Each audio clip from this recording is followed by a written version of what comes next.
everybody. Today I am in a very lazy mood. I've got my Lord of the Rings t-shirt on and generally just don't feel like doing shit today. So today's video topic will be kind of about laziness. I mean, not really.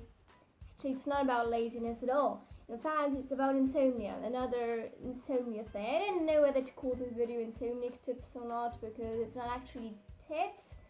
But okay, as you probably might have noticed on this channel, there's a lot of talk about insomnia. There's Insomniac tips. The whole channel is actually called Insomniac Vicky, which is me.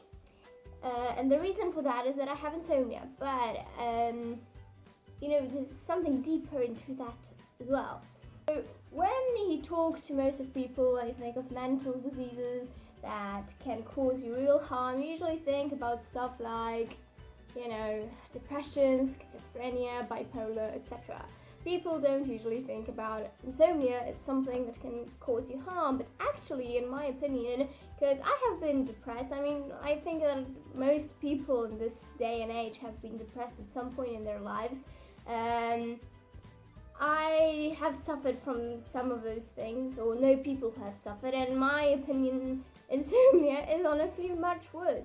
And even if it's not in your opinion, that's okay. This video is going to show why insomnia is pretty much dangerous and why it's not a good thing. And if you got any signs of any insomnia, you should probably get to a doctor and actually do something with it. Because when you tell people, I know I suffer from insomnia, most people think like, oh, you can't sleep, that's fine. Well, actually no, insomnia is so much more than, yeah, it's just about not sleeping, but the things it causes are pretty scary. So I'm gonna tell you about them, so you know why this whole thing is centered around insomnia. I'm kind of making a campaign here. I don't know what I'm doing. I just think that it's important for people to know what insomnia actually causes and that it can be pretty dangerous. But you've got the normal symptoms. Why, in my opinion, insomnia is much worse than depression, for instance, is because it has all the symptoms of depression and more. For instance, you're constantly sleepy.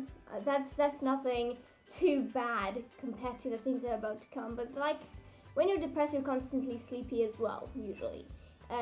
When you're depressed, you don't have appetite, and the same is here. At least in most cases of depression. The same comes in insomnia. When you're constantly tired and sleepy, you come to the moment where you just want to puke because you are so tired. Because obviously if you're constantly sleepy, you are constantly tired.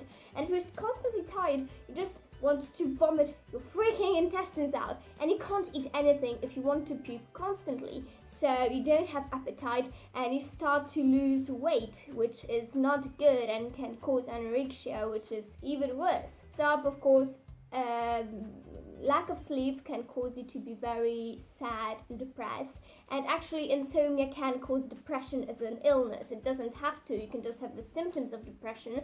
It doesn't have to cause depression, but it can cause depression as well. It makes you very sad, it makes you tired, it makes you feel like you just don't want to get out of bed today. You just don't want to get out of bed ever. You just want to stay here and die in this bed, hopefully. Also forget a lot of things, which kind of sucks when you are in school or university.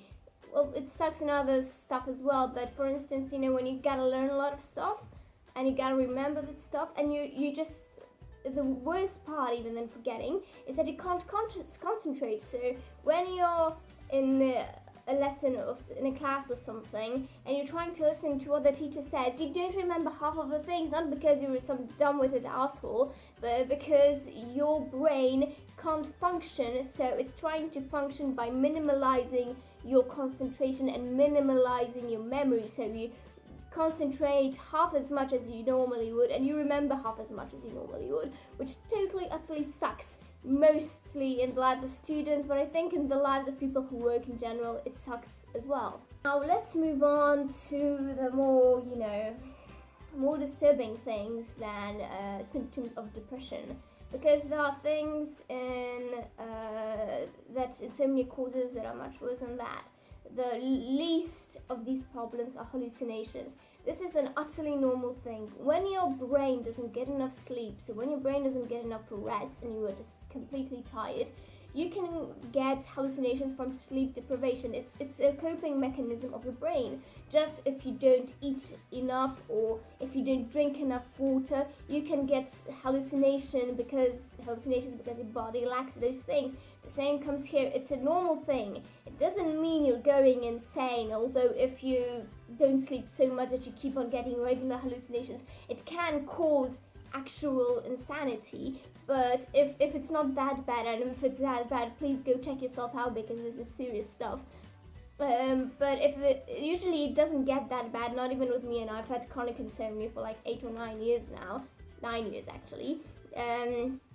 So you get hallucinations, which, yeah, okay, maybe they didn't destroy your life, but it's scary, man. Like, the scariest thing that ever happened to me, and like, you're gonna think, oh, this is so stupid, but when I was trying to fall asleep one night, I used to live on the 2nd floor, and I saw this dude with a freaking handlight shining into my room and just peeping and looking at me, and I was freaking terrified. So what did I do? I acted like every horror character ever, and I jumped out of bed and went to the window to check who the fuck is checking me in my room. It turned out, well, the moment I got to the window, the guy just disappeared. I looked outside, so there was no ladder, there was nowhere for him to go, and there's the 2nd floor, so if he wanted to peek in my window with a flashlight, he had to have a ladder.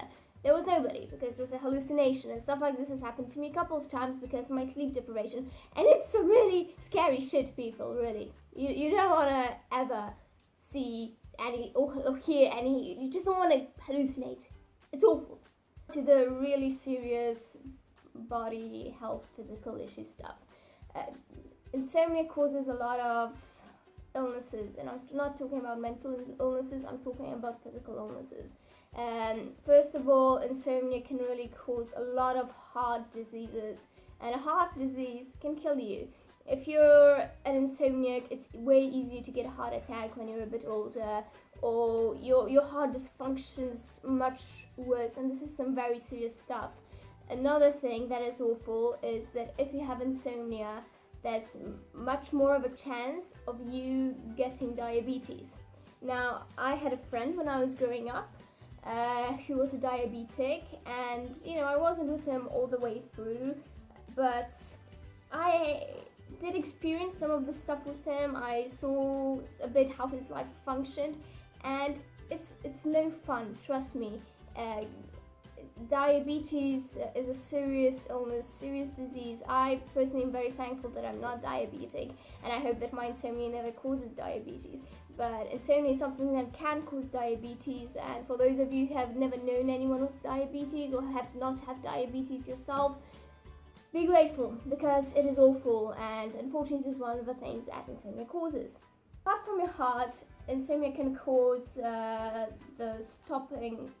it can cause a whole lot of other organs in your body to stop functioning. I don't recall which ones now, there's quite a lot of those, and different medical websites give different organs, so like I didn't want to say too much, but I know that it can cause that, and of course the brain obviously can suffer very, very much because of insomnia. Not to mention all the kind of easy stuff to live with that some people might find drastic, like you gain a lot of weight, or you lose a lot of weight, and you just got eye bags under your eyes constantly, like I have, even with makeup. Like, no matter how much makeup I put on, I still got these violet bad boys under my eyes. It also causes your face to be a bit lanky, and you're generally more ugly than you would be if you got sleep. That's why it's called beauty sleep, because you become beautiful if you sleep, and if not, you look like me. You look like a freaking potato that just wants to kill himself. I don't look like a potato. I kind of look like a drug addict most of the time. That's what people tell me, but that's usually without the makeup. Anyway, this is all for today. I hope you've enjoyed. I hope you've learned something, and notice that insomnia isn't something to joke about. And if you think that you suffer from insomnia, you can check on medical sites, or at least in Wikipedia, what the actual symptoms of insomnia are, because insomnia obviously isn't, it takes me half an hour to fall asleep, what am I gonna do? That isn't insomnia. So if you think that you might have the symptoms of insomnia, go and check it on some medical site to be sure that those are symptoms of insomnia, because like not being able to fall asleep for half an hour isn't that bad. Not being able to fall asleep for 2 or 3 hours, that actually probably is insomnia. So check your symptoms on a medical site, and then if you think that you've got those symptoms, go to a doctor and do something about it before it's too late and you end up like me, looking like a homeless drug addict and probably dying of diabetes or a heart attack in 10 years. If you liked and enjoyed, here is my Kit Kat. Kit Kat, tell them to like and subscribe and comment something nice. Will you tell them, Kit Kat? Oh God, Kit Kat, you stink. Anyway, like, comment something nice please, or comment suggestions of vids you'd like to see, and subscribe to my drug addicted potato face. I mean, I'm not a drug addict, it just looks like one. Hope to see you soon. Bye. Mwah.